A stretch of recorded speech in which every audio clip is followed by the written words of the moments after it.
Exon মোবিলের মতো দোষীরা ১৯৭৭ সাল থেকেই জানত, তাদের নিজেদের বিজ্ঞানীরাই বলে দিয়েছিল যে জলবায়ু সংকট সামনে আসছে, কিন্তু ওরা সেটা লুকিয়ে গেছে।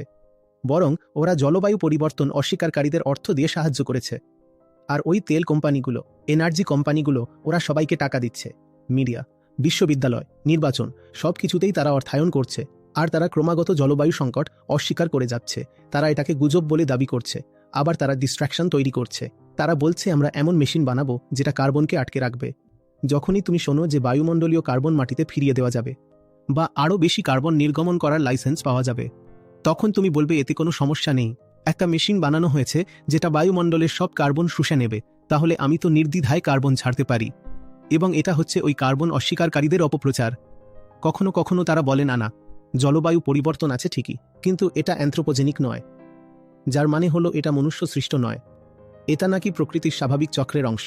মানে তারা যে কোনোভাবে তোমার মনোযোগ অন্যদিকে ঘুরিয়ে দিতে চাইছে, তোমার শক্তিকে অন্যদিকে সরিয়ে দিতে চাইছে সম্ভাব্য সকল উপায়ে, যেমনটা তারা তামাকের ক্ষেত্রেও করেছিল। এটা অনেক আগেই জানা গিয়েছিল যে তামাক ক্যান্সারের কারণ, কিন্তু সব তামাক কোম্পানিগুলো অন্তত ২-৩ দশক ধরে প্রচারে টাকা ঢেলে সঠিক পদক্ষেপ নেওয়াটাকে বিলম্বিত করেছিল। কিন্তু তেল তো অনেক অনেক অনেক বড় ইন্ডাস্ট্রি তামাকের তুলনায়, তাই ভুল তথ্য রটানোর যে প্রচার, সেটার ক্ষমতাও তাদের অনেক বেশি। ওরা শুধুমাত্র ভুল তথ্য ছড়ানোটাকেই প্রচার করছে না, সঠিক তথ্য যেন আলোচনার কেন্দ্রবিন্দুতে আসতে না পারে সেটাও সুনিশ্চিত করছে।